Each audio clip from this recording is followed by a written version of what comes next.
Doors to rise above the herd round eight have officially closed. Thank you so much to every single person who's joined. We're so excited to go on this journey with you of deep, profound self transformation.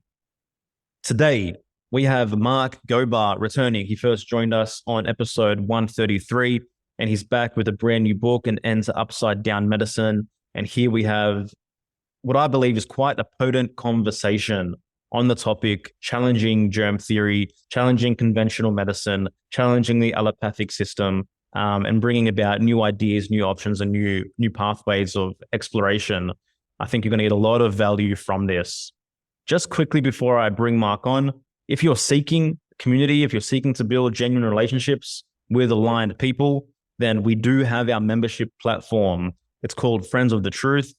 And we have an incredible community of individuals regularly discussing these topics, talking about nervous system health, German new medicine, sharing the wins, sharing losses, being vulnerable and connecting in deep ways. So you can learn more about that by hitting the link in the show notes or heading to friendsofthetruth.co. We'd love to have you as a member. You are now listening to the Here for the Truth podcast, hosted by Rafidi and Yerasimos. Mark Gober is a Princeton graduate and award-winning author who has penned 6 books since 2018, spanning the topics of consciousness, spiritual awakening, political and economic theory, the UFO phenomenon, the Great Reset, and now medicine. He previously joined us in episode 133. And last October, he connected with us again for a super fun members-only call inside our Friends of the Truth membership community, which our members absolutely loved. His most recent book in the End to the Upside Down series is An End to Upside Down Medicine, Contagion, Viruses, and Vaccines, and Why Consciousness is Needed for a New Paradigm of Health. The unfortunate reality is that we live in a chronically sick society, and as COVID-19 has demonstrated, illness can be weaponized to control the population and take away rights. If we want to be free, both individually and collectively, we need to get medicine right. And this book couldn't have come at a more important time. Mark, welcome back to Here for the Truth, man. Thank you so much for having me. Absolute pleasure. So, brother, I kind of want to get started. Obviously, you wrote this book, and I don't know, you can get into that, how long it took you to write this book and what inspired it. But like initially, like what started you questioning the mainstream allopathic paradigm? It actually occurred in conjunction with my spiritual awakening, if you want to call it that, in 2016, when I was looking at the nature of consciousness and the nature of reality. Very quickly, I came across energy healing modalities and all sorts of alternative things I hadn't thought of before. So I've been looking at this for a long time. I've been questioning the medical system, not just from the spiritual perspective, but from a nutritional perspective and other sorts of things like toxicity. So it's been on my mind for a while, but it wasn't until more recently that I started looking into the germ theory of disease and some other aspects that I had heard about but hadn't looked into quite as thoroughly. And then I was able to, in my own mind, put it together with what I had looked at spiritually and otherwise into a more comprehensive critique of allopathic medicine. Yeah. So we had you on the podcast. When was it? August? I think the last time we had you on was August. Had you like thought of writing this book then? Like when did this whole process happen where you said, hey, I'm going to dive deep into like challenging germ theory and then I'm going to write a book and I'm going to get it published within half a year, less than half a year? Yeah. In August of 2023, I probably was just looking at it seriously. Maybe not with the intent of writing a book, but I saw enough where I said, could this be true? Could germ theory not be correct in such extreme ways?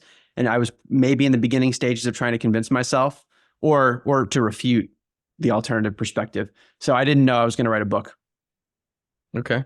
It's insane. So then why did you end up writing the book? Because I kept looking and I was like, this is really big. And then I'd say to myself, Mark, you can't write about this. No way. And then I keep looking into it. And then I went back and forth like that. And this is what happens with all the books. And then I had enough information, enough conceptual material in my mind where I said, I'm going to try to sit down and write this. Mm-hmm. And that was in early September of 2023. And what always happens when I actually sit down to type, it happens quickly. The writing is all the research before it. So the writing happened quickly. Fortunately, my publisher liked it, and then it was off to the races. Audiobook, all that stuff. Just the mechanics take some time. Yeah. Is there like ever like an element of like imposter syndrome that comes up for you? Like, who am I to be talking about these topics and writing books on this? Totally. And it makes me more, I think it makes me more thorough in the writing process because I'm quoting other people, and there's hundreds of references in my books because it's not me. I'm synthesizing what other people have said. And I guess the uniqueness is in the way that I synthesize it, but it's not, these are not my ideas at all. So it's more journalistic, I would say. Yeah. All my books, I try to be like that. Yeah, I think I said this to you when we were talking last time, like just your ability to synthesize so much material and convey it in a way that I think any person can pick up this book. Like, you don't need to have this like deep scientific background. Like, you present things in a really easy way. And again, I remember picking up the book and I'm like, oh wow, this is gonna be like a read, but like 100 or more pages are like endnotes and bibliography. So it's like, it's like 187 pages of like reading, I think. And then you have another like 100 or so of endnotes. So like, it shows how much you've cited material. Yeah. And I appreciate you saying that, Yerasimos. I mean, I'm hoping to be a bridge so that anyone could read these books, or I would say both people who are expert in the material and then people that are new. That's my goal. It's a challenge in terms of marketing to reach all those people. I haven't figured that out yet. But in theory, I think anyone who has an interest in health could read the book. Yeah, I'm looking forward to an ends upside down marketing coming soon. Haven't gotten there yet, Joel. How is it? Oh, go. All right. So say someone is completely new to questioning this paradigm. For you, what are the most potent and efficient pillars to point them to begin to break down this germ theory? To me, it's more about logic and critical thinking than it is about medicine and science. The question, and I'm coming back to these questions myself, I don't claim in this book to have solved everything, and I'm still trying to work it out. But I want to understand, why is it that people have symptoms of what we call disease, and what are the determinants of health? And what I find in the mainstream narrative, but also in myself and even people that are questioning the narrative, is that we come up with stories and we treat those stories as fact without asking for each step of that story, how do we know that thing to be true? And typically the answer is, well, the doctor said so. And the doctor, if you ask the doctor, which I have, and they say, well, that was in the textbook. People usually don't go back to the initial sources of all these things, of like, where did these core beliefs come from? And that's really the process for everything, including germ theory, because many beliefs about germ theory and contagion and things like that is based on, well, that's what scientists have been saying for a long time. It must be true. And then here's some observational information. And if we put those two together, we can come up with a causal explanation for why people got sick. So one good example is if a bunch of people were in the same place at the same time, and then many of them got sick with similar symptoms, people will often conclude, well, there was a microbe that went from person to person. I caught something. That's what people will say.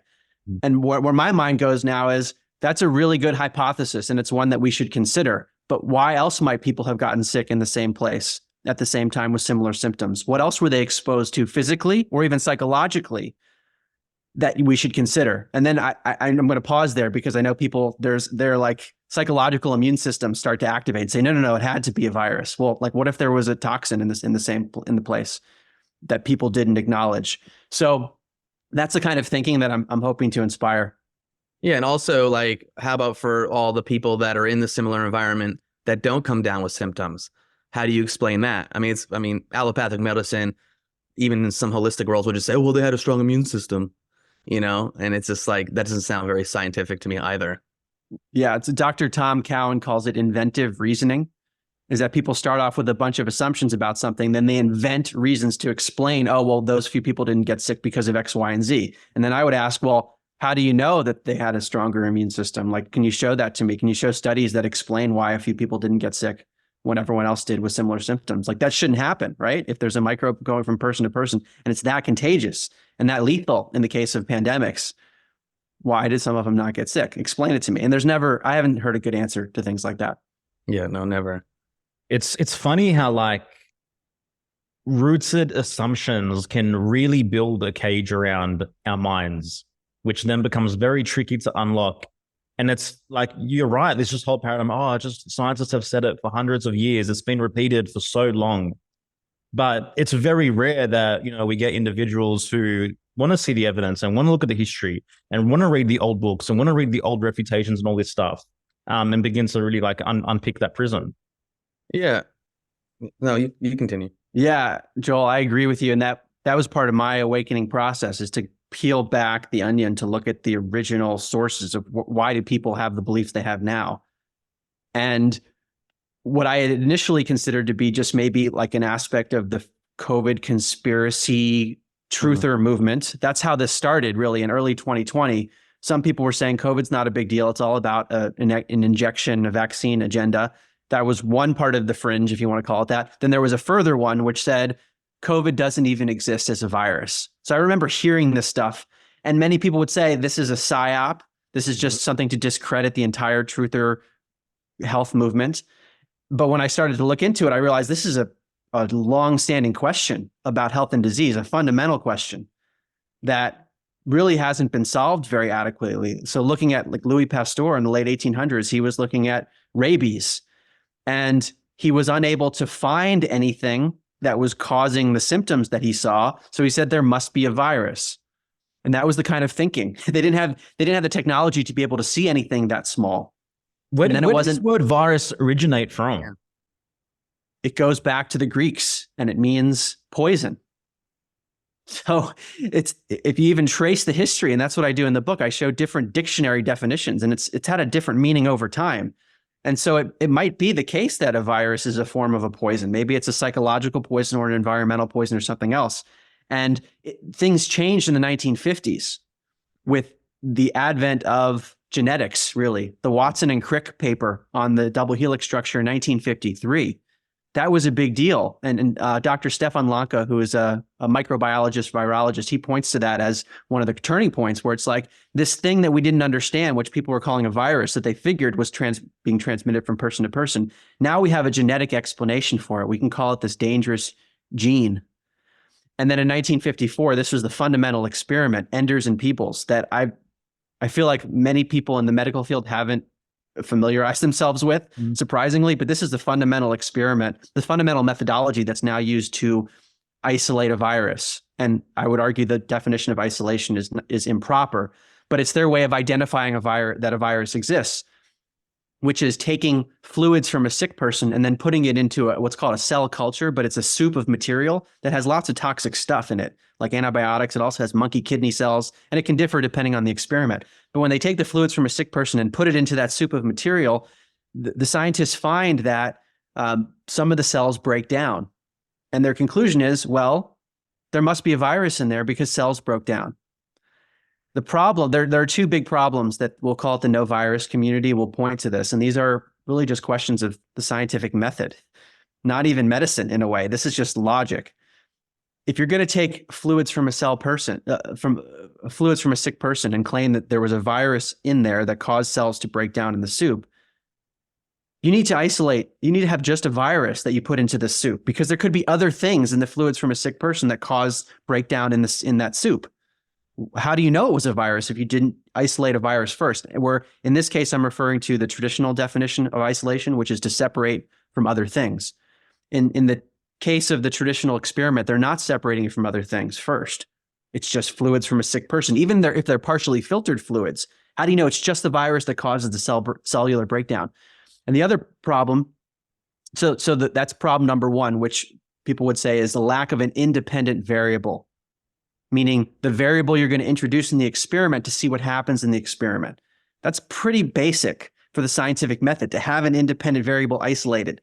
And it doesn't seem to be happening since 1954, because that's the method that's been used. The second is the lack of a proper control, which is also a basic thing in a scientific experiment. Now, fundamentally, if there's no independent variable, how can you even know what a control is if you don't know what you're controlling against? So it's basically impossible to have a proper control. But from a more traditional perspective, definition of a control, you might look at, well, what happens to that soup of material by itself if nothing is introduced to it?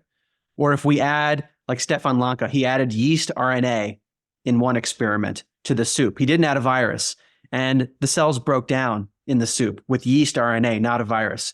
So these are the sorts of things that seem to be overlooked in many of the experiments that are done today because they followed that same method. And one of the reasons that this experiment and methodology caught on is that Enders won a Nobel Prize in 1954 for something else. But so this guy had all this, he was a very prominent person, and he had done an experiment on a new method for quote unquote isolating a virus. So the methodology combined with this newfound belief in DNA and the double helix structure gave a new explanation. And one more thing I'll add with regard to the history is that bacteriophages had been discovered at this time.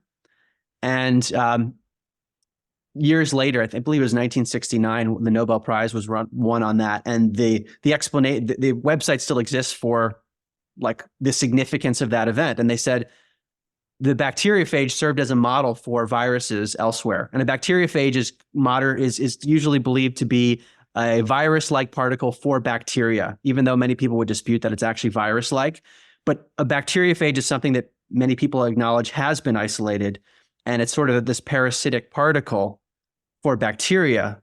So this was discovered in the 1940s, and then the discoveries continued on, even though the Nobel Prize came later. So now there was a model for what a virus could be. It could be like a bacteriophage, plus the genetic stuff from Watson and Crick, and now Enders and Peoples had a method for quote unquote isolating it. Now science had basically an explanation for this mystery that had persisted for a long time of people were saying there must be something going from person to person that we can't see. Now there's a model for it. And it seems like that model stuck. Yeah. So like, have cells been observed breaking down with nothing being introduced? Mm-hmm. Yes. And so this something I say in the book is that we need many more of these control experiments. Stefan Lanka, like I mentioned before, I don't know if he would call himself a virologist anymore because he doesn't believe in viruses, but a microbiologist, originally a virologist. He's done some controls on this, and many more need to be done, where you just take this soup of material, maybe put different amounts of antibiotics, different amounts of things in there and see what happens to them. And also, as I was writing the book, I spoke to various doctors, including Dr. Andy Kaufman, and he pointed me to a monkeypox study where they had inadvertently done a control. I don't know if it's exactly what you described, Joel, but this has been done in certain experiments, but they're not focused on as much. They focus more on, we added the material from a sick person and the cells broke down. Throw your hands up. Now we've got a virus. Yeah, it's pretty wild. And also at the same time, like funding needs to be put towards these alternative explanations. That's the tricky part. It's funding, and then also the reputational risk. Yeah. Or a virologist to run these studies and the implications to say, wait a second, all these studies we've been running for decades, maybe we didn't do proper controls. What does that mean? And that's a big risk for people's careers. And this is something I'm really sensitive to because in my earlier work on the nature of consciousness, I made the same point around studies on things like telepathy or mind-matter interaction or near-death experiences, the implications for scientific materialism or physicalism, whatever you want to call it. Those sorts of studies destroy the paradigm for the nature of reality. So the scientists who want to study those things are often shunned in mainstream academia. And they'll tell me things like, Mark, if you want to study this in academia, you're not going to get tenure. Like you've got to leave. So I'm on the board of an organization called the Institute of Noetic Sciences, which was founded by Dr. Edgar Mitchell, who's an Apollo 14 astronaut. And it's all about studying these things as an independent organization. So I think it's the same thing that modern virologists are going to face, where there's a lot of pressure against this for their reputations, but also to dispute or try to refute virology goes up against massive industries. So that adds another layer to it. Yeah, I mean, it's just such a psychological component to this, because when you look historically, you go, there's a small segment of a population that is willing to challenge their belief systems, especially when their identity is wrapped up around it. You know, when you think about all the schooling, all the education, all the awards, the money you've received in your profession, and then to come up to information, come up to information and knowledge that challenges that, it takes a certain kind of person to go, the truth is more important than all this other stuff. Well, especially for like a PhD who's built his or her whole career on something, and to say, wait, I was wrong. That's tough. But if these experiments are so illogical, like, isn't that a greater reputational risk? Not to question why I'm conducting these experiments, which actually don't adhere to any scientific method in the first place. I'm just playing the circus and clown game instead. In the long term, but I think there's a cognitive dissonance that won't allow people to even entertain that everything they've done, everything they've told people is based on pseudoscience and potentially misinformation and even fraud in some cases. And the explanations they give are things like, well, it's just really, really hard to isolate a virus. Like, there's not enough of it there. We couldn't possibly do what you're But it's describing. killing everybody, but it's on everything and it's killing everyone. But somehow it's on everyone. Or they'll say that, a virus is an intracellular parasite. So obviously we're not going to find it because it's inside of a host cell. Well, then, I mean, if it's contagious, then it's going to have to go from cell to cell, and wouldn't you be able to capture it in that in-between phase? So there is this cognitive dissonance, and people seem to want to come up with excuses for it. And what I've encountered, like you guys are saying, not everyone wants to question beliefs. And there's just a hurdle there where people say, no, I don't want to go there. People were in the same place at the same time. They got sick with similar symptoms. I got sick. I was there. I caught something. That's it. It had to be a virus or bacteria. It's such an interesting divide that's going on in let's say, the truth community or the health freedom community around this subject. Can you dive into chickenpox for us? Because I find this is such an interesting example, because most of us, we only receive it once in our lives, right? Chickenpox parties, for the most part, seem to be effective. You send your kids to another kid's house that has chickenpox, you're going to get this very unique reaction that we call chickenpox. Mm-hmm. So like, what's the best current explanation for that outside of the germ theory idea? Well, let me take a few steps back. The argument about viruses that we're hearing today, and it's been going on for a long time, is whether or not a pathogenic particle has been established that is a protein encased genetic material that goes inside of a host cell and replicates. A very specific definition. That's really the question. Has that been established, and can it cause sickness in a host? Then there's a secondary question, which is, we see symptoms occurring in different situations, and they're very specific sometimes. How do we explain those? They're two separate exercises. So what I try to do in this book is to first show that we haven't established, using the scientific method, this very specific definition of a virus. Yeah. And there are many, we haven't even talked about all of it. The electron microscope has issues in terms of what that's actually seeing. There are issues with the way they sequence genomes and what are they actually sequencing. There's a whole bunch of stuff I look into. But then I do have a chapter on quote unquote infectious diseases, where we know people have been getting sick and dying. How might we explain that if we get rid of germ theory, if we say that there's something else going on? And the short answer is, for all of these, is personally, I don't know. There are many theories that exist, and it's a very uncomfortable position to be in, to say, we don't really know why people get sick in most cases. We can have theories for it. So let me just give a few, like chickenpox. What have people been saying? There could be a resonance, like an energetic resonance between people, where they're detoxifying, and there's something from a non-physical perspective that looks like contagion, but maybe there's something else going on. And this gets into a spiritual phenomenon, really, which I cover in the second half of the book. I've heard this before, and it's basically spiritual virology, right? We're still adhering to the idea that there's something being transferred that's invisible. Well, like contagion, but energetic contagion. An energetic spillover. Energetic contagion, Yeah, energetic contagion. Yeah. There could be something about the age, hormonally. I've heard people speculate that. If you want to get into things like German new medicine, where there's an emotional shock, that could always be applied. Is there a similar emotion that people were exposed to, or the children are exposed to? I don't know. It's a separation conflict from a German new medicine standpoint. Separation conflict, that makes sense for children. But then you run into the same question you mentioned earlier, Yerasimos, which is like, why doesn't everyone get sick? There are cases where some people at the chickenpox parties don't get sick, or like one kid in the house gets it and others don't. So we don't really understand what that is. Were they exposed to something similar from a physical perspective, like a similar toxin or similar electricity or EMFs, or Yeah. I don't know. Or I don't know what it is. people or everyone leaving to go to school for the first time and leaving their families and dealing with that on that Yeah, level. But and I don't think it answers everything. But it's like, For sure. obviously, like, you're not the German new medicine expert, but like, we experience separation conflicts well into adulthood. We don't experience those same chickenpox symptoms again. Yeah. No, I agree. There's I think, like you're saying, Mark, there's a lot more questions than answers. Yeah, Right. which And is obviously fine. Like, that's reality, right? Yeah. That's where we are. And I guess my point is we need to acknowledge where we are. We don't really understand why people get sick. And until we understand why the symptoms arise, how are we going to even know how to think about curing them?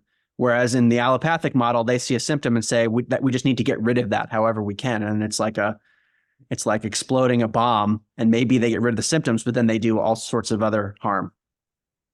Yeah. What I do know is that for me, it's far harder to believe that there's this, malevolent, vicious, floating thing that's causing people to get sick than it is for me to believe that, hey, I experienced something emotionally or psychologically that impacted me, and so I'm experiencing, something as a result of that. Well, this is where consciousness gets left at the door with most modalities and most understandings of human biology. And this is another reason why I've been so drawn to German New Medicine when I first heard about it a few years ago. It resonated with me, and I was able to track back and think about things and how things occurred in my life when I got symptoms. Again, do I think it answers every question?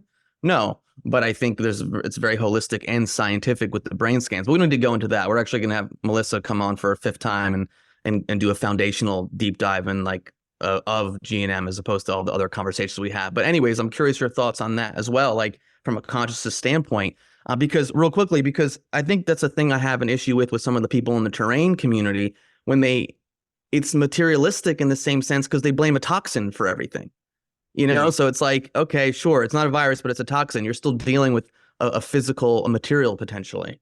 Yeah. And that's another reason I decided to write this book, is I wanted to combine the two. And the second half, like I said, is all on consciousness, which to me blows out of the water some of the materialistic explanations. So I'll give one example of a spontaneous healing. That's a famous one. Anita Morjani, she had terminal cancer. She was in a coma and had a near-death experience. So her consciousness was in another place.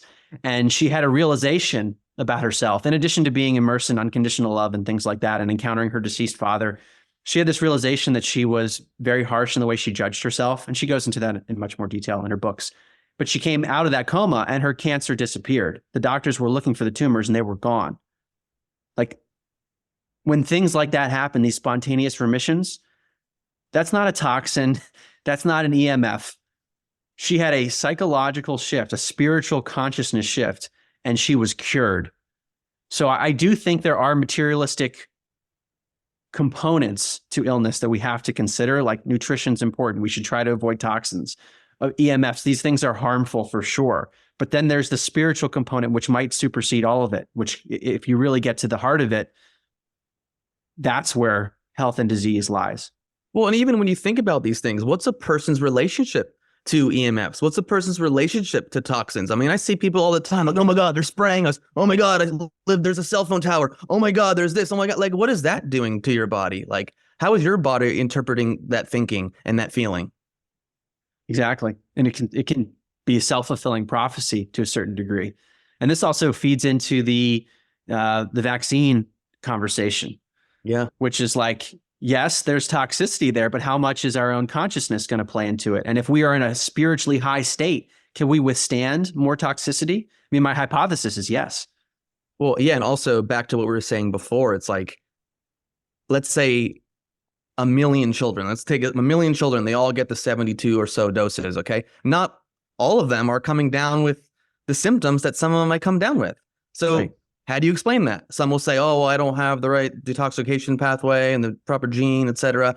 But there's other reasons as well. Like what is the state of the child when they're receiving the vaccine? Are they being held down? Are they screaming and yelling? Like what is that doing to their psyche? What was their life up until that point? What traumas have they dealt with up until that point? What was their emotional state before that moment? There's so many factors. Okay. A vaccine does the thing. Okay. I'm not saying it doesn't have an impact. Can all those things that you just mentioned comprise a quote unquote immune system? And can this lead to a spectrum of strength and frailty among children? How much trauma they've experienced, et cetera, et cetera, et cetera. Yeah, I don't know if I would say that as a Yeah, immune but system in traditional sense. allegorically or metaphorically, sorry. Yeah. Yeah, I think to me, health is a multifactorial issue. Yeah. And allopathic medicine tends to be reductionistic. So the germ theory model is great for that. We can just point to that virus and here's a pill for that virus and you're going to be safe. Whereas One cause, one treatment. One cause, one treatment. It's not that simplistic. And people, I think our human minds don't like that, to say there's so many factors. And then we talk about consciousness and emotions. We can't touch that. So you're telling me the lesion on a skin comes from something ethereal in your mind? Like that doesn't equate for a lot of people. But that seems to be the nature of reality. Well, and especially in our world where like we're dealing with victim mentality. I mean, a person that wants to sit there and go, I'm responsible for my life to a certain degree. I have to take radical responsibility for my health. Like it's much easier to point the finger at like, oh, my neighbor came over and got me sick, or, you know, the virus is getting me sick, or there's something in the external environment, as opposed to what's happening in my internal environment from a psyche standpoint too. Like this is why we even talk about like the importance of building capacity within your nervous system and being resilient, because life events are going to impact people differently, and how your psyche perceives an event is going to be different from one person to another. So all these factors come into play, in my opinion. It's not so simple.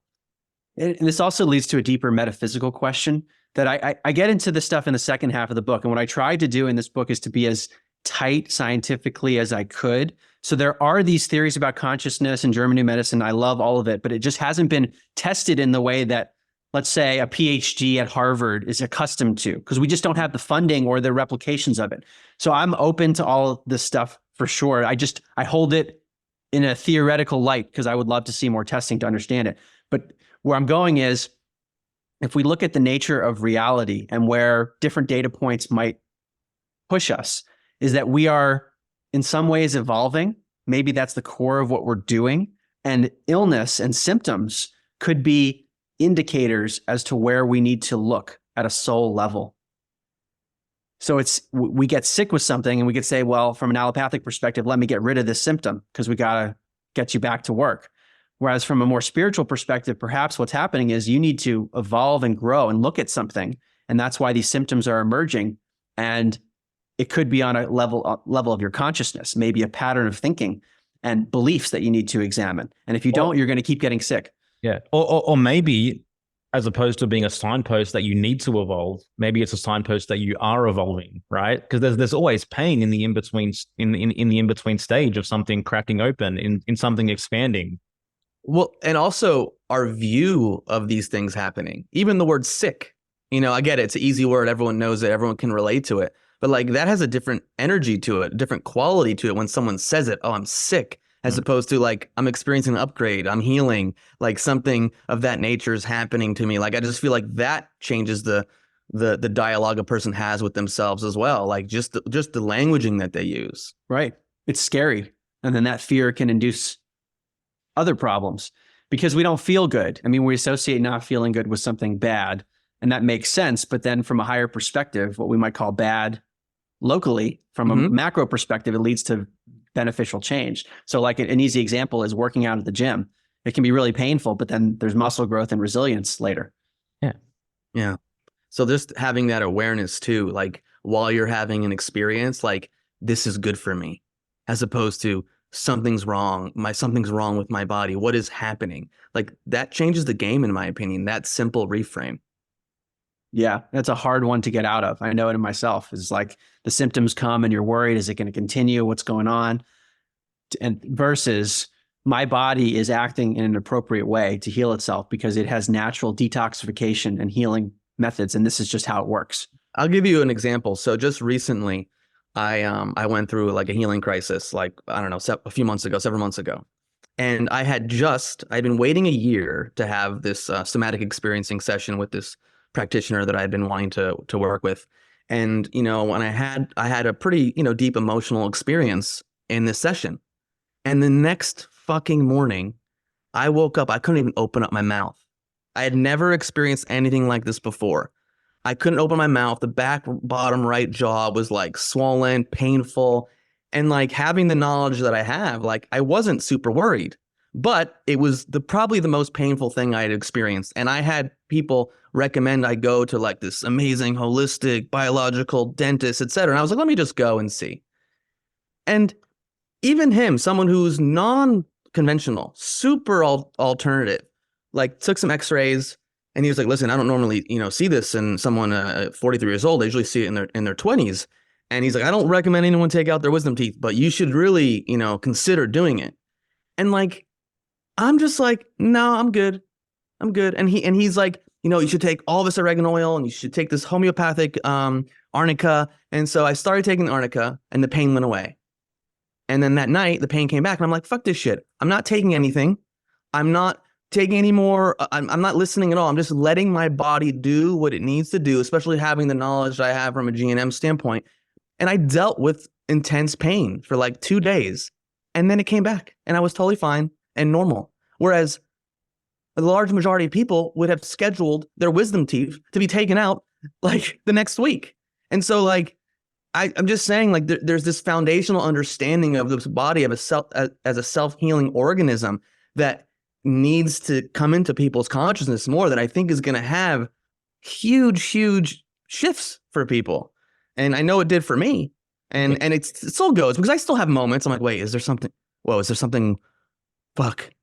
But I have to catch myself because you're talking about decades of conditioning and things passed down to me from family. So anyways, I just want to share that personal story because that happens all the time in different instances when people all of a sudden are fine. And then the next morning they wake up and their body is seemingly attacking them. Yeah, and then you intervene, you remove the wisdom teeth, then what conflict and healing crisis that leads to, then everything just gets, compiled into the same thing and the initial thing gets blamed for all the consequences of the intervention. Well, and then also even and a practitioner like this, he was giving me reasons. Oh, I'm like, why did it happen? Well, bacteria might have gone under your, gum or something that caused it. And I'm just sitting there listening, just taking it in because I'm not there to. I was really curious because the pain was so intense. I had never experienced that before. I was still open. Hey, let me go. Let me get more information. And then ultimately, I make the decision. I know what's right for me. But so many people, and I understand why, they outsource. They outsource to others to tell them what to do with their lives. And I get it. You can't be an expert on everything. But at some level, when it concerns your body, your mind, like there needs to be this like desire to learn more and understand what's happening and to take some more control, as opposed to just letting some person that you give authority to in a white coat tell you to cut organs out, tell you to like take teeth out, and just add the list of things that they tell you to do, and people just sign up for it. Yeah. So we do have this reverence for authority and reverence for the supposed experts that they know what's best, and that would be irresponsible not to listen to them. And I can understand that people are busy. I get it. They are busy. And most people don't have the time, the energy. They're just trying to like live their life. They're trying to work 80 hours a week. They're trying to support their family. They don't have the time to go after this. It's not part of their journey, So I understand. And at the same time, the flip side of that is like, this is your life. This is your health. This is your body. This is your children's body. You're not even questioning what's being injected into your child's body. Anyways, that's my thought on that. Now, a short break from the episode. In an ever-changing world, it's becoming increasingly difficult to connect with real people who share our values. That's why we created Friends of the Truth. This is the place where sincere, grounded, truth-seeking individuals come and connect. So if you feel as though you're lacking in opportunities to not only be vulnerable, but also lighten up and be yourself, then we believe you'll absolutely find yourself a home inside our community, Friends of the Truth. Find the others. You can head to friendsofgetruth.co to learn more, or hit the link in the show notes and use your unique discount code HFTT10 to get $10 off your first month off. Back to the episode. Yeah, so I want to go back to something else you said, Yerasimos, which is around letting the body do its thing and then also doing what we can to enhance the detoxification process. And that's a balance I'm trying to understand more of, like, how can you not intervene, but then also support the body at the same time? And there's an art to that, like probably with nutrition and other things to allow the detoxification process to be as efficient as possible. Well, yeah, for sure. I think the more you can support your body, it's going to support you in these instances. And at the same time, that's a whole nother buzzword I don't want to get into now. But again, detoxification, because then that goes to the fact that like, oh, toxins are what's causing you to have symptoms, as opposed to, hey, like the body's going through adaptations and healing based on things that are happening from a psyche standpoint. So I hear what you're saying. And I also think that's a word that gets thrown around way too often to describe like a symptom. Oh, I have diarrhea. I have a rash on my left elbow. I have a headache. Oh, you're detoxing. And I just think that's pretty vague and not specific enough for me. But I get what you're saying. There is that balance. And I also want to say, like, it's okay to mitigate. Like if you're having an intense healing crisis or you feel super sick, like you can take an Advil if you need, like if you need to just, like if you're in so much pain, I'm not sitting here that you can't, and saying that you can't rely on medicine or allopathic support. Like there are benefits to it, but just to be mindful as well too, like the capacity of your body to ultimately heal. Because every person's different. How they react to pain, how much pain they can tolerate is different as well. And you raise a really important point about allopathic medicine, which is that I think it does have applications in very specific situations. So it's not like we should throw everything out from the allopathic approach. It's just that right now it's considered to be how you look at everything. And rather than use it being like the exception to the rule, it's the rule. Yeah, I agree with you. I mean, we've talked about in previous episodes, like there are great benefits to, emergency care that, allopathic medicine provides. So like, yeah, I definitely don't want to throw the baby out with the bathwater, but at the same time, like utilizing the allopathic model for everything. I mean, look where we're at now. Like if the allopathic model was like the best thing, we would be healthy. Exactly. The proof is in the pudding. Look around you, look around the globe, look around the United States. Like, do we see like people in picture perfect health? No, we don't. So then like, what's the problem? Yeah.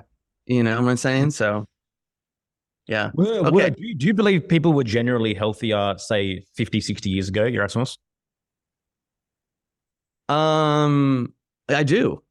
I do in a lot of ways, in terms of like, I know people love to post those pictures on social media of people on like beaches in the 70s in like Rio or in Greece or Italy. But even I have personal experience. Like when I grew up going to Greece, when I was like 9 years old, like everyone was fit. And yet you go there now and like you have the standard American diet that has infiltrated the rest of the world. But on top of that, again, I make these arguments with some people where it's like, what has happened to the family system? What has happened psychologically to people? What are people dealing with in their day-to-day life?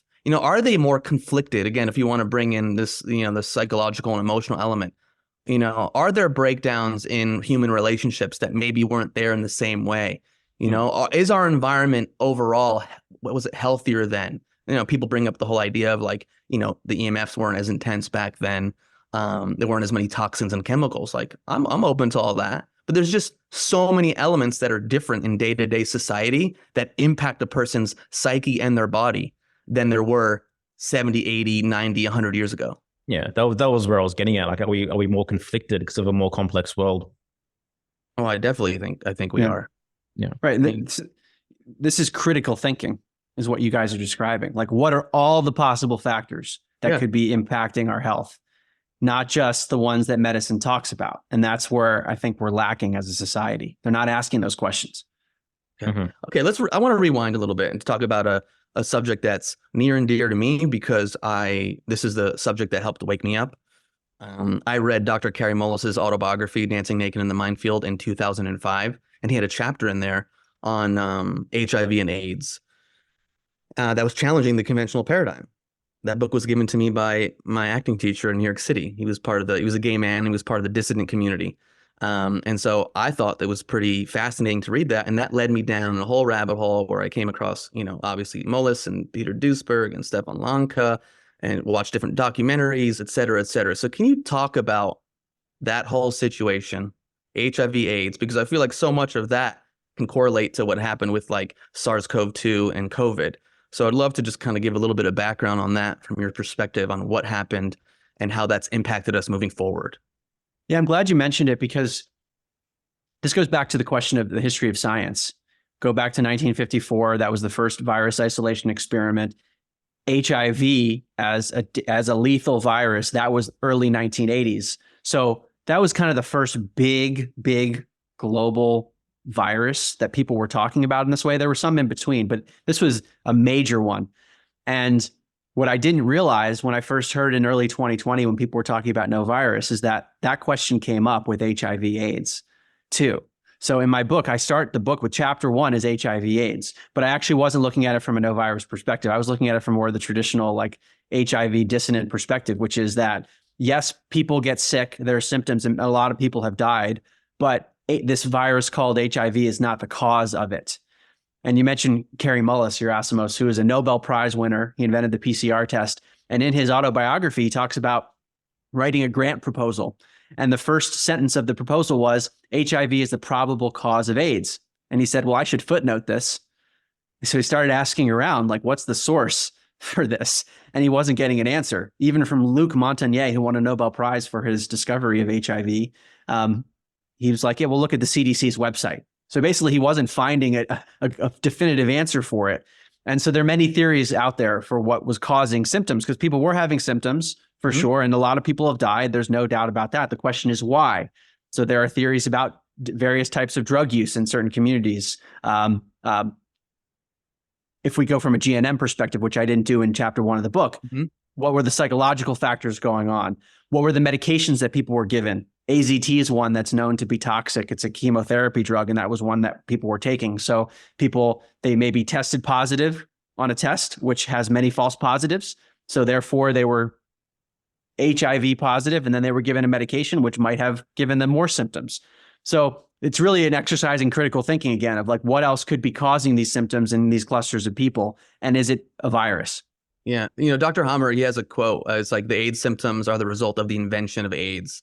You know, so he breaks it down in terms of the different conflicts. So like a death fright conflict, you know, impacts the lungs. A scare fright conflict impacts like the respiratory system, you know, with pneumonia, you know, different conflicts. When you think about this, you know, the myriad of symptoms that they put under the AIDS umbrella, you know, whether it's like, you know, non-Hodgkin's lymphoma, frontal fear conflict. So there's all these different conflicts that are impacting people. But even before I even came across this knowledge, you know, 20 years before, you know, I was just looking at, again, the lifestyle. Like you're talking about initially it was like a gay population that was coming down with these symptoms. And a lot of scientists before Robert Gallo and what was her name? Was it Margaret Heckler? Was she the one that like was the health secretary that they came on TV and they just announced that we have discovered the AIDS virus, and then everyone just ran with it. But like in the late 70s, early 80s, you're talking about a community.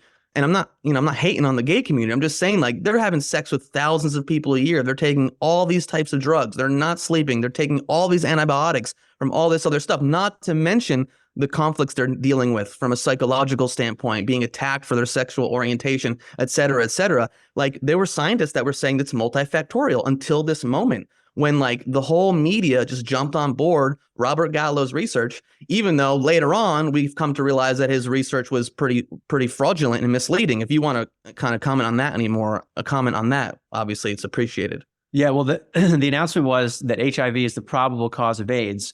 And then the journalist from the New York Times removed the word probable, and it became the dogma. And with regard to Gallo's work, there's been a lot of criticism for basically changing statements in terms of what the research stated. So they overstated their views on HIV's impact with regard to these symptoms. But that didn't matter because these discoveries about the research came later, and the dogma was in place in the early 80s, 1984, where HIV causes AIDS. This is the problem we need to deal with. And it's very similar to what happened with COVID, where there was a dogma that was established early on, and the establishment said, this is the problem, and here's how we're going to solve it. We're going to lock down. Vaccines are coming. And it's like, this was just a lot of inventive reasoning, to go back to that term, of just coming up with theories that hadn't been established, but it wasn't allowed to be questioned. Yeah. It would have been interesting if we had social media and internet, you know, back during the AIDS years, you know, how things would have been different back then. But again, even if you look at HIV AIDS, like, back to what we were saying earlier about questioning the conventional paradigm, what does it do to your career? I mean, Dr. Peter Duesberg, I don't think he's on board with the no virus, but I'm not 100% sure. He's a virologist. He was like a well-known, he had done well-known work on like cancer, I believe. Yeah. And, he started challenging this like mainstream hypothesis that HIV is the cause of AIDS. And like all his funding was taken away. He was ostracized from the medical and scientific communities. Now he had tenure, so he was able to kind of like keep doing his thing.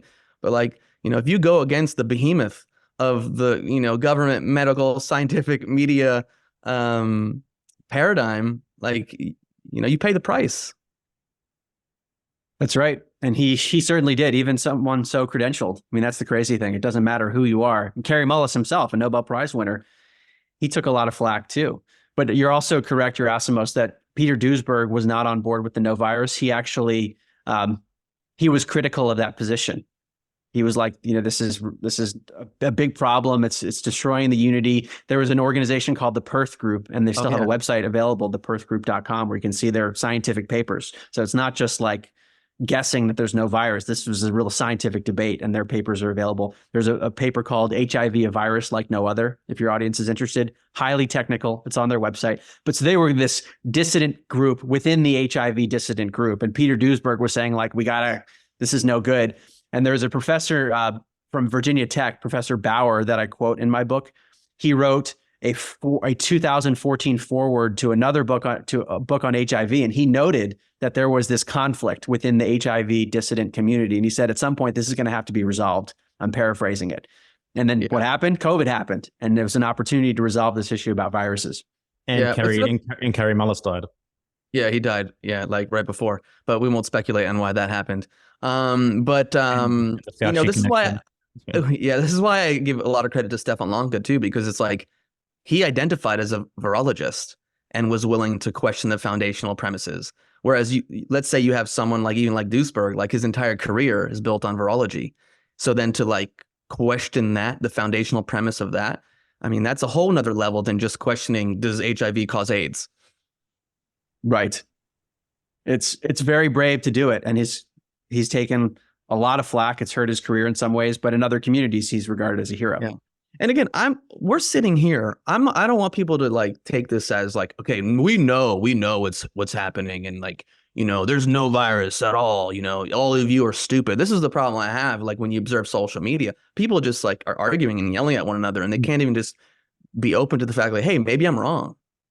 You know, like here's some information, and I could be wrong. This is what I believe up until this point, based on the research that I've done and the critical analyses that I've conducted.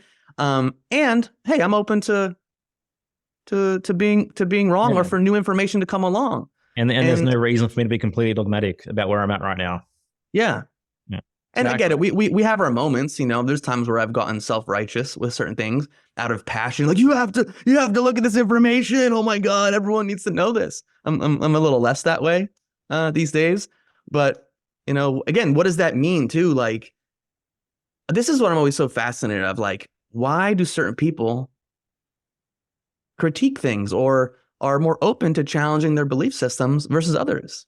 Like, why do certain people intuitively go, this HIV AIDS thing doesn't really seem right, or this SARS-CoV-2 COVID thing just doesn't seem right? I think it's a fascinating study on human psychology and human consciousness. I mean, again, I don't have the answers, but it's fascinating.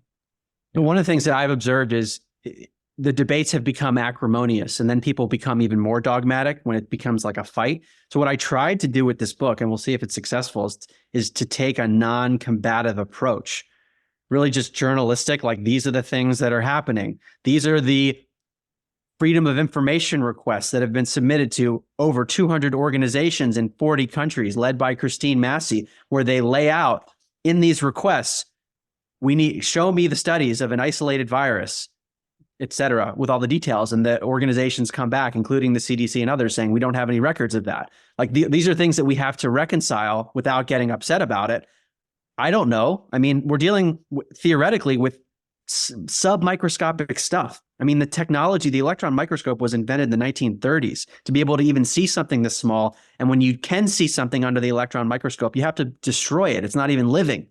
So like the point is that there are problems here. I think everyone can agree on that. There's problems with the scientific method. There are problems with the technology. The ultimate answer, I don't think we know. And there could be answers that we haven't even considered that might be right because it's not within our realm of possibility. So going back to my earlier point, this is about critical thinking more than anything else.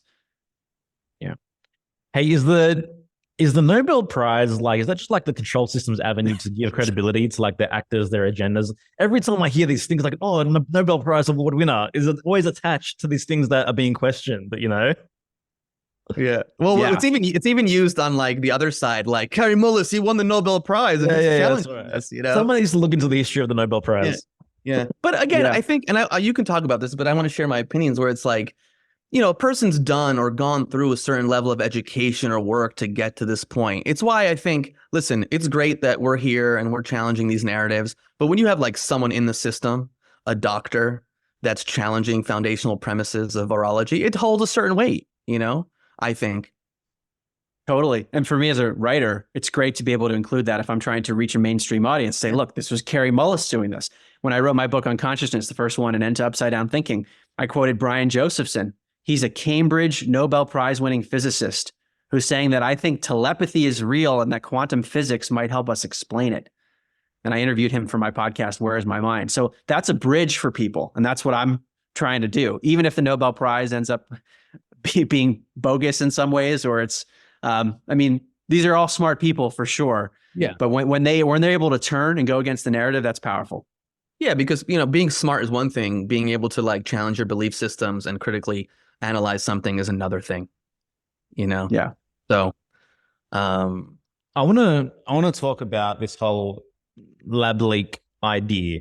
Is there any reality to this? Is there any possibility that there's, you know, scientists in a dark cave somewhere, you know, putting together some super viruses, or is all that just psyop? Like, can a pathogen be created on any level? Yeah, I would refer your audience to the work of Dr. Mark Bailey, and it's at drsambailey.com. His wife, who's also commented on this. So they've done a bunch of videos and even written papers on this. So for the technical stuff, I recommend looking at what they've said, Dr. Sam Bailey and Dr. Mark Bailey. But my sense is that there are labs for sure where people are mixing things, and they're probably mixing toxic stuff together. Actually, when I was writing the book, I was writing about bacteria in this book, because to be clear, we haven't talked about this yet. The no virus position does not say there's no bacteria.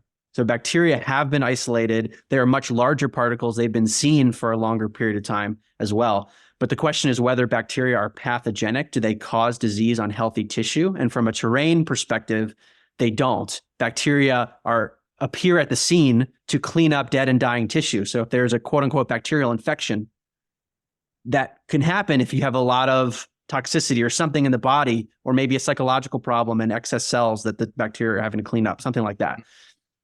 So it's like firefighters at the scene of a fire. Do firefighters cause the fire, or are they putting out the fire? And it's a matter of correlation causation. So I that's a long-winded way of getting to my point, where I was talking to Dr. Mark Bailey because he read my manuscript before it was published. He was very nice to do that. And so was Dr. Andy Kaufman, because I wanted to make sure I got the technicals right. I was like, is there any way that you could have a biological weapon with bacteria? He's like, well, I guess in theory, you could have a chemical substance that destroys the body's tissue, and then you have a lot of bacteria there. Then you could have an overgrowth because you've destroyed the tissue. So again, is it the bacteria that were doing it? Well, I mean, not really. They're not the root cause. It was the chemicals that caused the breakdown in the body. And then you could have this massive overgrowth of bacteria, and they do secrete toxins, which can be problematic. So maybe there are things like that, Joel. I'm just totally speculating because I really don't have knowledge on this stuff. Yeah. because it's pretty much the byproducts of the bacteria that, you know, that have the impact on the body. Is that correct? That's part of it, my understanding, but also like Dr. Mark Bailey said, too much of anything can kill you. Yeah. Drink too much water, you could have a problem. Yeah, for sure. I'm really enjoying this conversation. Oh, I wanted to say this. What I love about your book, I know I just had this like thought. What I love about your book too, is that because of what you said before on how you kind of want to be a bridge, is that it's something that I can recommend to someone that's maybe a little open, as opposed to like, you know, they're going to be like, oh my God, I can't read this book. because, you know, you do cite like all of Christine Massey's requests. You do cite all these quotes from doctors that are challenging the, you know, the conventional paradigm. And I think it's important. And I think, you know, people have different roles in this world in terms of like helping people become more aware of things happening. So some people can just like beat people over the head with the no virus thing, and some people might need to be a little bit of a bridge. And I think, you know, I think everyone's important in that regard. That's what it's felt like for me. I felt called to be a bridge just because I come from such a mainstream background, and I'm always thinking about one of my buddies from college. What would he or she think about this book? Like, can I relate to those people? And it ultimately does come down to open-mindedness. They have to be a little bit open-minded. Yeah. Have you have any people like this in your life bought this recent book and read it and commented? I've gotten so far exclusively positive feedback, which I'm kind of shocked about. I was more worried about this one than any of the books. And it might be because I haven't really reached the mainstream with it yet. And the people that know about it are pretty receptive. But a few people I can think of who are, let's say, mainstream but open-minded, they have received it positively. And I've heard other people tell me that, like, they gave the book to someone and they got positive feedback from like pretty mainstream people. Cool. Yeah, we'll see. So as it currently stands, would you consider yourself as having taken the no virus position? I would say I'm drawn to it if we define it as the virus has not been isolated using the scientific method, meaning an independent variable using proper controls, and then demonstrating that it is a pathogenic particle using Koch's postulates or Rivers' postulates, that whole thread. I don't think it's been established. And we haven't talked about the contagion studies where, like, if these particles are so contagious, you should be able to put a tiny bit of it in a room with a bunch of animals and they should all get sick. Or put one sick person who's got this viral infection in a room and show that, like, a lot of people get sick. That's not how the studies are done with contagion, which is shocking to me. They inject animals with a toxic soup and they're like, you know, this animal had a bunch of symptoms, or a few of the animals had symptoms, therefore it's a contagious particle. So, like, I would have expected, to answer your question, Joel, expected better, more rigor there too. Mm-hmm. Yeah, they traumatize these animals too with some of these experiments, and like, what impact does that have as well in terms of like what symptoms get presented? Well, in terms of the contagion kind of studies that go back like over 100 years ago, like, can you talk about some of them? I know some were, I don't know if it was a study, but it was a story you shared in your book about, was it Dr. Rodenmund, like about smallpox? Yeah. Like, can you talk a little bit about that? And then also the influenza experiments that were done? Yeah. So this was in the 1800s, a doctor from Wisconsin who didn't believe in germ-based contagion. There was a smallpox patient he had, and he took some of the pus from this patient and smothered it all over his body, and then was like out in the world shaking hands with people, seeing patients. And then people got wind of what he was doing and they quarantined him. But he escaped quarantine, he right? Escaped quarantine. It was pretty wild. And he claims that he wasn't able to get people sick, which is, I mean, some people would say that's anecdotal. He was pretty adamant in the way I quoted him. And he was like, look, it's never been established contagion. And then the study that many people reference is Milton Rosenau's experiments in the early 1900s on Spanish flu, which is 50 million people died. This was the biggest pandemic ever. And they had sick people. They had people coughing in each other's faces. And they did, like, you know, what you would expect if you wanted to try to demonstrate contagion, things like that. And no one got sick. Do you know, like, were these, I think they were like soldiers in the military that They were Navy. They were I Navy. believe Navy. Yeah. So, like, did they know, like, hey, we're going to go into this room with a bunch of people with, like, the Spanish flu? Or was this early on where people didn't really know exactly what was happening? I don't know if you have that knowledge. I'm just curious, like, from a psychological standpoint, because they didn't get symptoms. Like people are like, oh my God, I'm about to go into this room with all these people that have, you know, this deadly, you know, strain of this virus. Like, how does that impact them? Or were they not really aware of it? And they were just like, hey, you're going to go in and this person's going to cough on you. Yeah, that's a good question. I don't know exactly, but I think they knew they were volunteering Yeah. for us where people were getting sick. Because I'd have to go back to read the study. It was in the Journal of American Medicine, I believe. It was in JAMA, and they talked about like the bravery of the volunteers. I seem to remember that kind of language, Yeah. which indicates that they probably knew. It's interesting. But even then, like they didn't, come down with any symptoms with all the different elements of this study that they did, where they were like weren't they injecting blood? Injecting blood from like quote unquote sick people? Yes. They did everything you could imagine. This is the sort of study you'd expect with any viral infection, that they've done this multiple times in independent laboratories with like natural contagion means that people would get sick. And that's not what we see. So that blew my mind. Yeah, definitely. And also like for me, because I like to kind of bring the G&M element into things because I'm curious, like, okay, what's the G&M explanation of the Spanish, the Spanish flu pandemic? And I think like the Germany had asked the Allies for a ceasefire like in October or some point. And like once that happened, people started realizing, okay, like peace is on the horizon. And so they started coming down with all this. They were healing these territorial fear conflicts that they suffered because of, war. So again, like here's this element where people are under the threat of war, of like being killed, et cetera. And then they realize the war is ending. So there's a resolution to this conflict. And then masses of people in certain regions, come down with these healing symptoms. So that's another explanation in terms of why, there was this pandemic. So again, back to, hey, there's these different hypotheses. People are sharing their ideas on like what could be the cause outside of this microscopic particle. And so can we take a look at that and contemplate whether or not, it makes sense, and ideally like do scientific studies to prove that. But yeah, definitely needed. Definitely to do them as we go. It's harder in retrospect to look back and guess. We can have theories, but what's more disturbing is that in the modern era, we don't see that. We just had a shutdown of the world based on a belief that when you look at it scientifically, it's just not established with the rigor that you would expect, given the measures that were taken. Yeah. Yeah.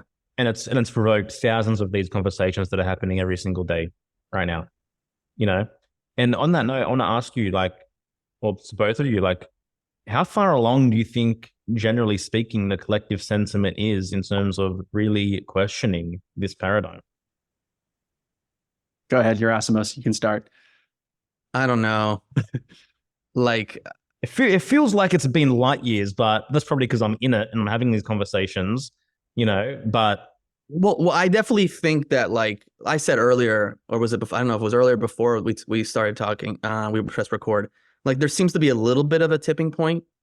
I mean, even for instance, I always keep talking about it because I'm passionate about it. But even German New Medicine, 3 years ago, now you start seeing online and like people are talking about it. People are curious about it. So again, I think more and more people are open to challenging these foundational paradigms, or at least, and questioning them than they were 2 years ago, 3 years ago. Like none of this would have happened. Like I'm almost grateful for everything that went down 3 years ago because people weren't questioning vaccines to the degree they were, because now they were trying to force all adults to take them. People weren't questioning or thinking about viruses because it wasn't this like insane thing that was being pushed on the population. Yes, HIV/AIDS was there, but this was pre-social media. So we have like technology and social media that has supported this kind of like curiosity and investigation on a lot of these things we're talking about. Yeah, I would echo all of that. And I'm a data point where I heard about this stuff in 2020. Sure. I heard about the no virus position. I didn't dismiss it. I listened to what people said, but I didn't study it closely. And there were a lot of people who I respected who said the no virus position was true. And a lot of people I really respect who said it's a psyop. Don't fall for it. If you talk about this, you are feeding into it. So I was just kind of sitting on the sidelines for a while. And the fact that there was enough information out there that I could write a book as a third party and just aggregate stuff where there's a compelling enough argument where I felt comfortable publishing it, that says something. And then the other side of it, where you're alluding to, Joel, is I do think it's a minority of people that are really looking at this. Like your audience is ahead of the curve. This is like bleeding edge stuff. A lot of people don't even know to question vaccines. It's intelligent people. So I try to remind myself of that, that people are on a different spectrum, and it's not their fault always. People are busy with their lives and they're focused on other things. Yeah, no, I agree. And again, you're right. Like it is a minority because like we're in our little bubble. We're in our little bubble on social media with the algorithms and the people that we talk to, and everyone's commenting on people we know and our friends and other people that we follow that talk about this stuff. But you go outside of that, it's You yeah. have to have a level of psychological freedom to really begin to question these paradigms. And the reality is that we've been fed this society and this culture and this mundane routine that's so burdenous for so many people that's even just to have the space to bring in some time to question and consider and research is not a priority for the masses. Right. And people are busy with just handling everyday Yeah. things. I mean, it's a luxury really to think about this stuff, even though it is essential health, but to have the time to really explore. And so what I try to do with my books is knowing all of that. What is the most psychologically friendly way of introducing the information? So for me, that was not to start on page 1 with a virus has not been established. Mm-hmm. It was to just question the allopathic approach and then look at HIV AIDS, because a lot of people do question, well, what is AIDS? It's this hodgepodge of symptoms that people talk about. And like even normal people, it's kind of fuzzy. So I wanted to start there and lead into the no virus discussion, then lead into the spiritual discussion, which is even more far out. So there's an art to this. I don't know if I figured it out yet, but of introducing the material so that it's palatable. Because I know that if something is introduced in a way that's not palatable, that can shut it down even more, where people will be closed off for years. Yeah, 100%. And even like how you say something, like what aspect of you delivers information. If you're sharing with someone from like a grounded place, you're communicating, you're open, as opposed to like banging them over the head with knowledge, you could say the same exact thing and it's going to be received in a different way. So discernment is super important. Knowing yourself is super important, and being able to communicate consciously as best you can is super important when it comes to hoping that another individual or a group of individuals are going to be open to what you have to say. Mm-hmm. Yeah, totally.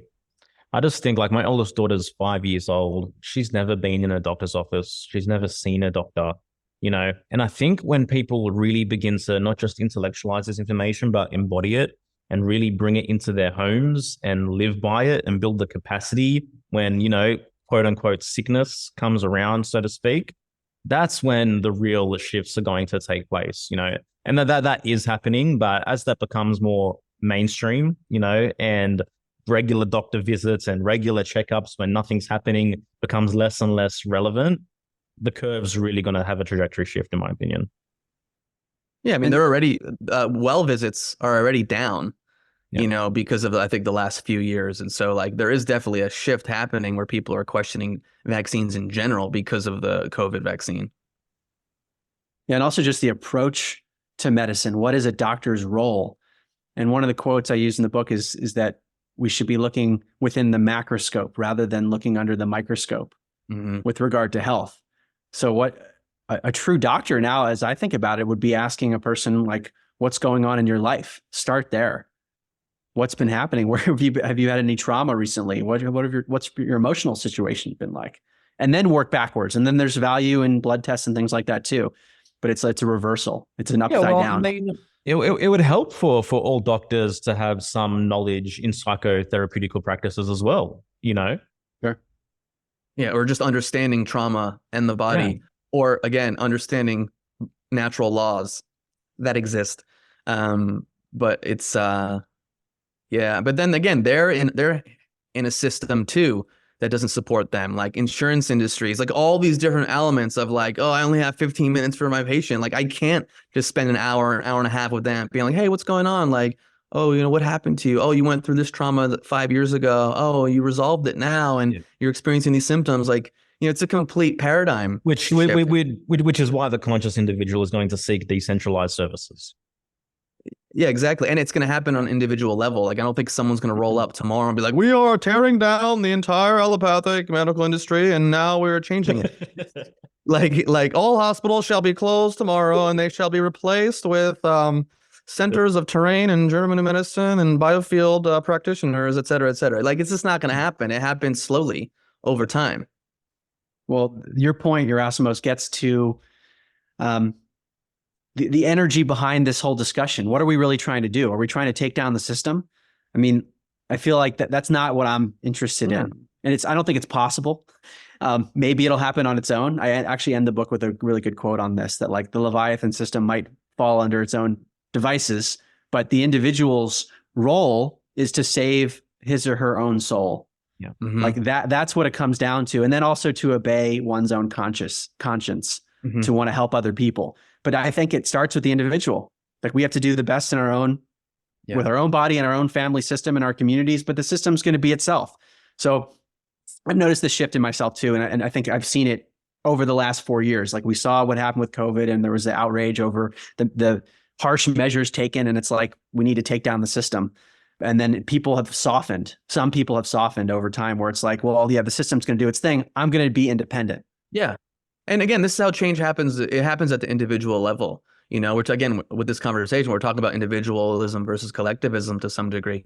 But that's how change is going to happen, when each person is going, hey, I want to look at my health in a different way. I want to explore different ideas, and then I want to apply them to my family as well. So things are going to shift from that standpoint. Yeah, something I've shared before is that the goal is not to defeat the system. The goal is to make the system redundant in your own life, then inspire others to do the same. I think that's it. And I think also when we talk about this idea of freedom, and this shifted for me over the last few years, is if I'm allowed to go after the knowledge and the healing modalities that I want to go after, then I'm going to do that. And you're free to do what you want to do. If you want to go get all the vaccines and the boosters, then you're free to do that. Now, what we're trying to do is just present information and go, hey, these are some other things out there that you may have not realized. Are you open to taking them in? But at the end of the day, if you want to choose to go see your doctor every month and get every single diagnostic test that's going to show something that's wrong with you, then you're free to do it. I just want to have the freedom to make my own medical decisions and do what I want to do that's best for me. And if you're allowing that, then that's cool. I got no beef with you. I mean, I have friends of mine that chose to get the COVID vaccine, and they just did it for whatever reasons. And they're cool with my decisions. And we are seeing where some of this awakening is happening, whether it's, the no virus thing definitely is a little bit more fringe and extreme, but we're seeing many, many more people that are questioning just public health measures, that are questioning oh, I'm not getting the fucking fourth booster. Fuck this shit. They told me it didn't stop transmission. They told me that, even if you're using mainstream scientific, statistics, about viruses and everything, they're seeing through some of these lies. And they're like, nah, I'm not doing that anymore. So that's the first step for many people. And who knows, 5 years, 10 years down the road, where an individual like that lands. Yeah. And you can thank the system for that, because what they attempted was such an extreme broach of common sense that even, some of the most docile people on earth are going to not get a 7th or 8th booster. That's right. There's That's the improvement. We've evolved through this, and there's different levels of that evolution. And that's the value of content, of podcasts, books, is that the content's going to be there for a long time. And maybe in 10 years, someone's ready for it. But people can't be forced. And I've had to learn this in my own process, that I can't be forced for certain things I wasn't ready for previously. And now I can suddenly see it. So it gives me more compassion for other people when I put stuff out there and I get frustrated. I'm like, why don't more people I would love for them to understand what I'm saying. They're not getting me. They're misunderstanding. But I've been there too, where I wasn't ready. I think it's just a natural process of expanding one's thinking and awareness. I remember in when I was 20 years old, I played the food police. I can't believe you're eating that. I can't believe you're drinking that Red Bull. What are you doing? You know what that's doing to you? And then you go from one extreme to the other, and then you kind of find this happy balance that kind of integrates, and you're just more comfortable with who you are. Because I think the people that are trying to change people and get so triggered, they're not really grounded in their belief and feel secure in their belief systems and their knowledge and the education. Because if they did, I don't think they would have as much of combativeness with people. Mm-hmm. They'd be like, hey, listen, these are my thoughts. You can disagree with me, but I'm going to keep living my life the way I want to. And okay, you live your life. Okay, bye. Take care. Yeah. I love this Ayn Rand quote. She says, to deal with men by force is as impractical as to deal with nature with persuasion. And, this information ultimately is a weapon. And in my opinion, it's a weapon that can help enhance the quality of an individual's life. But if you come at someone with it too hard and too quickly, they're going to feel attacked by it. So it's how do you empower someone? And that's the word, right? How do you empower someone with this knowledge, as opposed to, as Yerasimos said earlier, beat someone over the head with it? Yeah. And again, everything happens on an individual's timing and where are they at? Can they sit with the vulnerability of, I may be wrong. Like I could be wrong, because most people don't have the capacity to sit with that level of discomfort or feeling. And so they immediately go into judgment, attack, dismissal, ridicule. But if you can create a little bit of space and hold the belief like, I could be wrong. And then what will that openness, uncertainty, curiosity lead you to? And that's how it's been in my life. And even from a spiritual perspective, if you believe that we are all on a soul journey, it might be the case that certain information is not relevant or might actually be harmful for a person's soul journey for what they're here to experience. Yeah, no, I hear there's so many factors to it. Yeah, you also, it kind of relates to this, but it just popped in my head. Like in your book, you were talking a little bit about like past lives and like what impact that like has on a person's like health and their being and what they come into this world with, which is fascinating as well. Yeah, so I'm referring to research that's been done at the University of Virginia. They have a division of perceptual studies at the med school there that's been around since the late 1960s. Dr. Ian Stevenson, child psychiatrist, he and now Dr. Jim Tucker, who I interviewed for my podcast, Where's My Mind? He's continued the research. Over 2,500 cases, young kids who have memories of what appear to be previous life, where in the strongest cases, the researchers find historical records that validate what the child said. And it's not like the child says, I'm Cleopatra. It's usually something much more obscure. Mm-hmm. And now this is where it relates to health more specifically, is that in some of the cases, the children have birthmarks or physical defects that align with the death in the alleged previous life. And in the best cases, the researchers can find medical records that say, yeah, this person died in this way. So what Dr. Ian Stevenson said is from a traditional medical perspective, we believe that genetics and environment are the two things that affect our physical form. And here there appears to be a third factor, something that's not genetic, it's not environmental, and it's affecting their body. What's going on here? So, I mean, it's things like that and the Anita Moorjani type spontaneous remission. It blows up the reductionistic models about health and disease. And they're not considered very often. And I've got a few paragraphs in the book on it, but the significance of it, that a child could have a physical effect from some life that was not the child's, like, explain that to me. Yeah, I remember watching a short documentary on the past life thing. And it's like, I think they realized that the child was a reincarnation potentially of like this World War II soldier, based on certain things. And also, I think what's important here we need to mention is how important it is for the parents. Because if you have a young child that starts talking about these things, saying these things, sharing dreams or images or whatever, like to be open to this. Because how many parents like, oh, that's stupid. You're just using your imagination. That's fake. Like, and then over time, maybe these connections to these past lives, get repressed for these children. Absolutely. And that's where religion plays in. If you grow up in a household where reincarnation is shunned, then people will be more likely to dismiss it rather than try to understand maybe what the child's going through. Because I mentioned this in the book as well, that children often have phobias, things they're afraid of, and philias, things that they like, their preferences that might be based on these past lives. Very strange things. Like the child might have a craving for tobacco or cultural things that that don't match their family's cultural background, or have a fear of water because they drowned in the previous life. So trying to understand those things for the child, that's a whole separate area of parenting that's important. I'd love to explore that topic in more depth one day. Yeah. What's next for you, man? Like what other book are you writing next in the next 4 months? And I mean, I feel like we talked about this last time. I probably said, I don't know what I'm doing next. Is that right? Does that sound right? So. Yeah. I think so. Because I didn't know what I was doing next. And I'm in the same position. It would be nice to have a little more clarity, because I always say this after I write a book. I might be done writing books. I have no idea. Like there would have to be something that is so paradigm shifting for me to want to write about it, to feel like it's that important. And I don't see anything like that on the horizon. So I don't know. That's my answer. I mean, you've covered a bunch of things in your books, the medical industry, politics, human consciousness, extraterrestrial life, there's definitely things you've explored. I know you tapped into like the climate in your Great Reset book. Yeah. That seems to be something that's on the horizon, and I'm curious how that's going to impact humanity, because there's such a polarization around that issue as well. We're still trying to get someone on this podcast to dive deep into the climate thing. I know you had given me some names that were listed in your book. Yeah. But we have to kind of decide yet who we want to get on. But that seems to be a really pressing issue from a global standpoint. Well, it's one that technical director at CNN, he's on video in a Project Veritas undercover journalism expose, April 2021. He's saying, well, right now COVID's the big thing, but we've been told by the head of the network at CNN that climate's going to be next, and that one's got longevity and fear sells.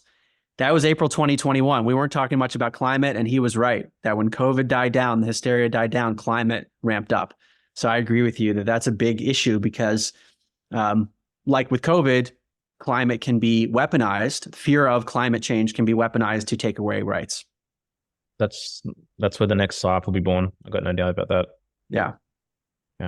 Mark, man, I've loved this conversation. I think this is an incredibly accessible conversation for many people. I think we covered a lot of super key factors. I think this is super shareable. So I really encourage everyone who's listened to this and gotten value from it to share it, with those who may need it. And to go get Mark's book, go dive deep as well if you feel called. What are your final thoughts here? I would go back to our discussion of what to do and thinking about saving our own souls. Start there and absolutely be of service on top of it. My second book, An End to Upside Down Living, I ask a question that I seek to answer in the book. What is the overall intention of your life? Mm-hmm. And I try to get to an answer using science and spiritual philosophy and looking at various awakening journeys and things like that. And where I land is that we are here to try to perfect ourselves in every way. That includes discernment, by the way, which has become more important to me since I wrote that book. And as we do that, we become more capable of being of service. So it's like being on an airplane. We're told to put the oxygen mask on first, save ourselves first.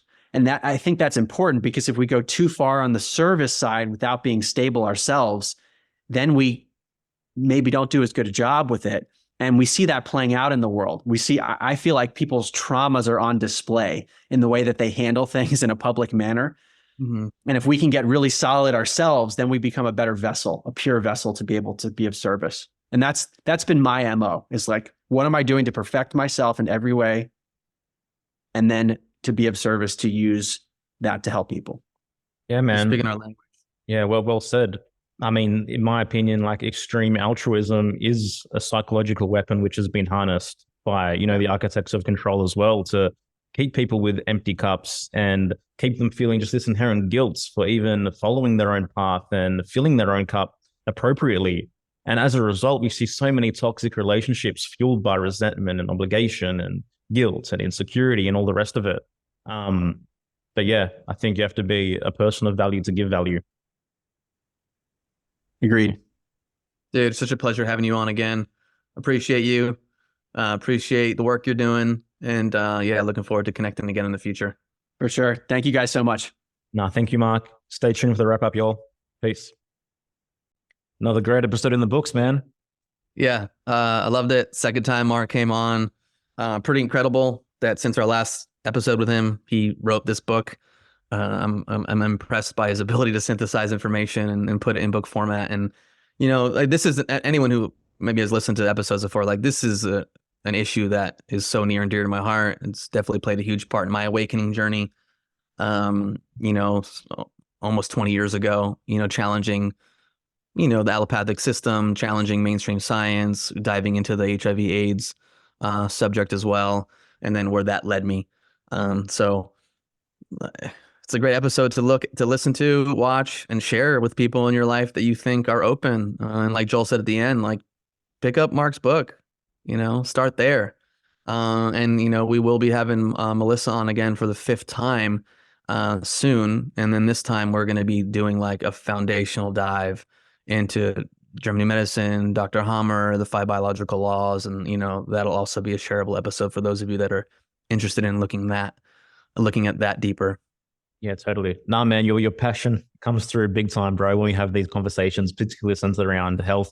Because I think, really, really grasping and, shifting one's attitudes and mindsets around this topic. It's one of the most empowering things that we can do for ourselves. Well, yeah, of course. Because again, it's like, it's you, it's Yeah. your body, it's your mind, it's what you're with 24/7, and from the moment you're born till the end, the day you transition. And so, like, if you want to live a great life, an empowered life, if you want to do the things you want to do, if you want to feel good, like, these are the things that need to be high value. Yeah. Like, I'm almost like, how can it not be high value? I get it. There's all these like distractions and programming that keep people from realizing the importance of their vessel and their psyche and their mind and their spirit. But man, like I want to live a long life. I want to thrive. I want to continue to move well when I get older and do the things I want to do. And when I look around me, when I see what's happening in the world, like, it breaks my heart, man. And something I didn't even mention in the episode, but like, let's say the things we're talking about in these episodes that we've talked about with Alec, that we've talked about with Melissa, we've talked about with other people around the allopathic system and conventional paradigms. Like, if what we're talking about regarding like the nature of biology and why people deal with symptoms and get quote unquote sick are true, like, think about the trillions upon trillions of dollars spent going down paradigms, going towards paradigms and research and studying, certain diagnoses that are potentially, or I think are based in pseudoscience and a false understanding of how our bodies and our psyches operate. Yeah. Like, and the hundreds of millions of lives that were lost.